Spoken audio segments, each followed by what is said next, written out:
tenter, si bien que possible, de faire sa présentation à partir du texte qu'il a préparé. Stephen Campbell, c'est un des premiers chercheurs en éducation qui a reçu une subvention du Fonds canadien d'innovation pour une infrastructure en neuroéducation. Il s'intéresse principalement à l'apprentissage des mathématiques, plus spécifiquement à l'apprentissage de la géométrie. Donc, voici sa présentation qui porte sur l'utilisation de l'électroencéphalographie dans la recherche en neurodidactique des mathématiques. La présentation va être divisée en 4 parties. D'abord, quelques éléments du cadre théorique et épistémologique des recherches de ce chercheur. À la suite de Merleau-Ponty, nous prenons connaissance de la cognition incarnée. Et nous rejetons totalement l'idée que la relation entre l'esprit, le corps et le comportement sont au-delà de l'étude scientifique. L'important, c'est la cognition incarnée. En tant qu'être physique, nous existons, oui, dans le monde dans un sens matérialiste, mais nous sommes également soucieux d'un monde dans un sens constructiviste qui existe aussi en nous. Autrement dit, la cognition incarnée, c'est l'aspect qui est important, implique que tout changement dans l'expérience subjective, dans la pensée de l'individu, doit se manifester d'une manière objective dans la physiologie, dans le comportement. Et le laboratoire de Stephen Campbell utilise différentes technologies pour étudier de façon objective cette expérience subjective, notamment avec l'électroencéphalographie. Deuxième point, les méthodes et les techniques utilisées dans ce laboratoire.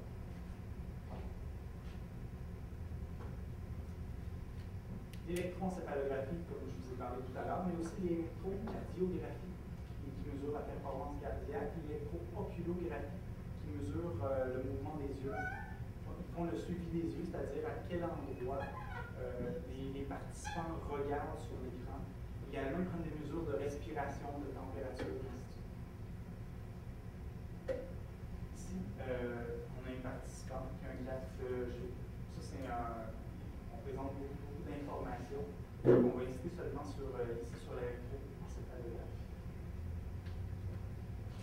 L'électroencéphalographie, c'est une mesure, c'est une technique qui permet de mesurer les champs magnétiques générés par le cerveau lorsqu'on réfléchit, mais en mesurant les changements très très rapides dans la tension superficielle qu'on retrouve sur le cuir chevelu. C'est des mécanismes qui se produisent très très rapidement, comme vous pouvez le voir sur la prochaine diapositive.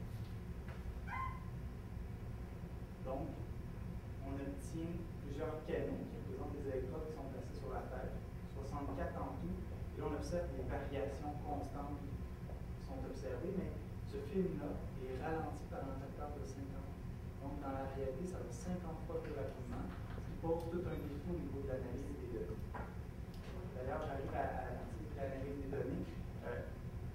Trois étapes, trois façons d'analyser les données. On parle de l'analyse de la source, l'analyse spectrale et l'analyse statistique. Allons-y avec l'analyse de la source. Comme on peut le voir, chaque source est détectée par chacun des différents capteurs. Ils sont posés sur le cuir chevelu. Et l'analyse de la source permet de séparer et de localiser les sources d'énergie qui sont réparties dans différentes régions du cerveau. Ici, on en présente 5. On pourrait, à partir d'un modèle, en déterminer 15 sources.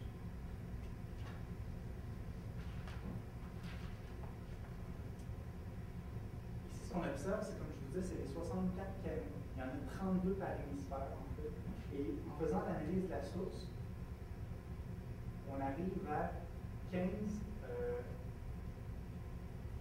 différentes sources d'activité qui sont réparties dans l'ensemble du cerveau, qui sont présentées ici. Ça, c'est l'analyse des sources. Après ça, on prend ces informations-là et grâce à une transformée de Fourier, FFT, on arrive à voir, à décomposer en fait ces données-là en différentes fréquences. Fréquences qu'on va appeler delta, theta, alpha, bêta et gamma, qui sont reconnues en EEG pour être associées à certaines fonctions collectives. Une fois que c'est fait, on obtient toute une série de variables dépendantes en fait. 15 régions fois 5 gammes de fréquences. On obtient donc 75 variables dépendantes qu'on peut utiliser par des techniques statistiques telles que ANOVA et MANOVA. Troisième partie, le cœur de la présentation, discuter de deux études pilotes qui ont lieu présentement au laboratoire, soit une recherche sur la perception géométrique et une seconde recherche sur le raisonnement géométrique.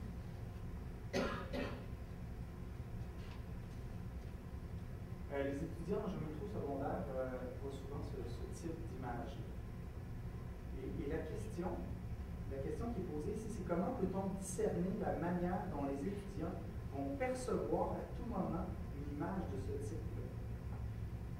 Parce que le but ultime de l'étude, c'est d'identifier des critères qui permettent de distinguer si l'étudiant est en mesure de voir ce cube-là avec la face vers le haut, comme ceci, ou avec la face plus vers le bas, comme ça. Ça, c'est le but de cette recherche. Et pour ce faire, ce qu'on fait, c'est qu'il présente une série de stimuli. 3 stimuli en fait sont illustrés ici. On présente un écran blanc pendant 5 secondes, suivi d'un carré pendant 5 secondes. Et ensuite, on présente ce cube sur l'écran jusqu'à ce que le participant indique que sa perception du cube a changé. Il indique ce changement en appuyant soit sur une flèche vers le haut, lorsque le mouvement se fait du bas vers le haut, parce que donc on perçoit le cube face vers le bas puis ensuite face vers le haut, ou en appuyant sur la flèche vers le bas pour un mouvement vers le bas cette fois-ci. Et donc les stimuli sont présentés comme ça. Les stimuli sont répétés plusieurs fois. Ça veut dire 20 fois. Les stimuli sont présentés lors de l'étude. Puis dans ce qui suit, on ne va pas discuter de l'analyse de la source, mais seulement de l'analyse spectrale. Puis en fait, c'est l'analyse spectrale de seulement la première seconde d'enregistrement. Donc ici, admettons, on a l'écran blanc, on prend la première seconde, c'est celle-là qu'on va analyser. On présente le carré, on va prendre la première seconde, c'est celle-là qu'on va analyser. Ici, on se ramasse avec toutes les premières secondes associées à la présentation de l'écran blanc. Puis ensuite, par une transformée de Fourier, on identifie que la plupart de ces canaux-là se situent dans une onde qu'on appelle l'onde d'alpha, située autour de 10 Hz. Ce qui est intéressant, c'est de comparer les trois situations. Donc, on a utilisé ici avec un écran blanc. Quand on regarde la première seconde de la présentation du carré, on observe un patron un peu différent ici, un peu plus complexe. Et comme vous en doutez, quand on présente le cube, c'est encore plus complexe au niveau de l'activité.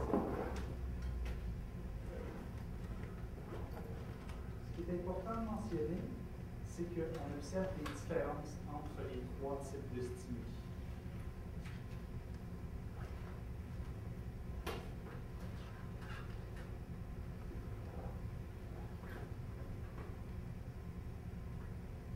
Donc, ça, c'était la recherche sur les perceptions géométriques qui sont en cours de route. C'était où ils sont rendus dans leur recherche. Ils arrivent à distinguer différents patrons pour différents types de stimuli. Mais on dit dans la partie sur le raisonnement géométrique. Pour cette étude-là, ils vont utiliser des diapos ici. Et en fait, il y a 45 diapositives qui ont été fournies par Stanislas Dehaene. Donc, c'est une tâche qui est utilisée par d'autres chercheurs, mais ils l'adaptent à leur contexte particulier. C'est une tâche dans laquelle il y a 6 diagrammes et 5 des schémas qui sont présentés ici sont reliés par un seul concept géométrique. Le participant a pour tâche d'identifier laquelle de ces figures-là qui n'est pas conforme à ce schéma-là, à ce concept géométrique-là, autrement dit, laquelle est différente.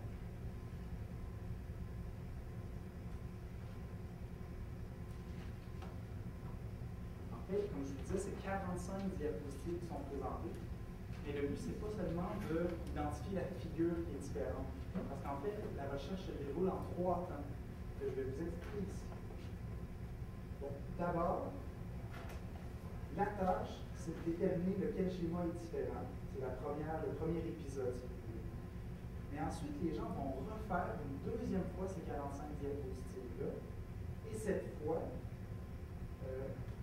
le participant est invité à parler à voix haute au sujet de son expérience de la première fois. Et Et ensuite, on refait la même chose une troisième fois, mais cette fois, l'attention du participant est attirée sur le concept, parce que sur le côté supérieur gauche de la diapositive, le concept géométrique est mentionné, est écrit. Et on demande aux participants de verbaliser, c'est-à-dire de dire en quoi l'apparition de ce mot-là, de ce concept géométrique-là, a une influence sur leur façon de raisonner, sur leur façon de comparer les choses. Et de la même façon que pour l'étude pilote précédente, l'intérêt, c'était ici de voir si on pouvait discerner les différences de G entre ces trois épisodes. Premier épisode où on identifie la figure, deuxième épisode où on raconte à voix haute, troisième épisode où on a le mot, le concept géométrique est écrit et on explique à voix haute également. Et il utilise la même stratégie de prendre la première sortie de chaque des élèves. Et les résultats obtenus sont écrits ici. Après avoir fait l'analyse des sources, ils ont fait l'analyse spectrale des 75 variables à l'étude et ils ont décortiqué en gamme de fréquence. Ils ont ensuite procédé à une analyse de la variance avec n égale 45 pour déterminer quelles variables ont été plus en mesure d'observer une puissance spectrale plus grande dans les ondes cérébrales des participants la première fois par rapport à la troisième. En résumé, dans le fond, c'est comparer l'épisode 1 avec l'épisode 3. Et ici, on a différentes régions du cerveau. On part du devant du cerveau plus vers l'arrière. Ici, c'est une gamme de fréquences, les basses fréquences étant ici, les plus hautes fréquences en haut. Et ce qui est intéressant de mentionner ici, c'est que c'est surtout les hautes fréquences qui sont impliquées ici, tandis que quand on compare le troisième épisode avec le premier épisode, c'est davantage des basses fréquences qui sont impliquées. Et ce que ça pourrait vouloir dire, on présente ici les données d'une autre façon. On voit bien que quand on compare l'épisode 1 avec l'épisode 3, on remarque qu'on a beaucoup plus de fréquences élevées ici. Également, c'est celui qui est le plus important. Et tandis qu'ici, c'est des fréquences un peu plus basses qui reviennent beaucoup plus souvent. C'est ça, on a des fréquences, des statistiques, des différences statistiques détectables de nombre de différences qui ont été significativement perçues.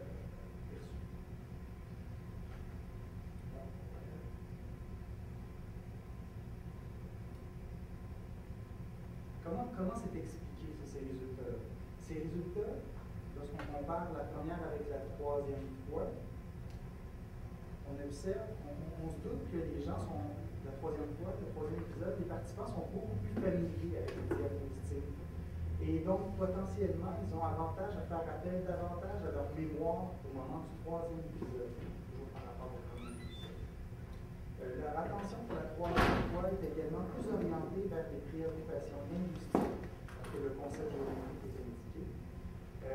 Ils ont davantage cherché à lire, à comprendre la partie supérieure gauche des diapositives où était mentionné le concept.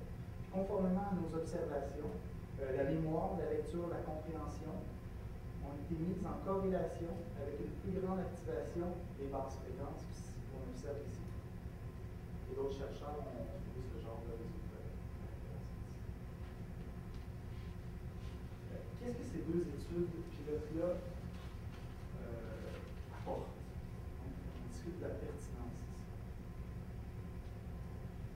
Il faut dire que tout ce travail-là implique énormément de travail et que ce n'est que le début d'un processus qui est développé. Jusqu'à présent, dans ces études pilotes, le laboratoire réussit à analyser le comportement du cerveau grâce à des moyens statistiques et quantitatifs en les corrélant avec des aspects liés à la perception et au raisonnement géométrique. De cette façon, ce laboratoire-là a cherché à mieux comprendre les processus cognitifs associés à l'apprentissage, l'enseignement et l'évaluation de la géométrie, précisément de la géométrie associée à des figures et à la perception de ces figures-là, et à repousser les limites d'une approche multidisciplinaire pépinière dans la recherche en éducation. Donc, Céline Campbell, c'est la personne ici présente qui travaille bien entendu avec toutes les unités de recherche qui se retrouvent ici. Je vous invite également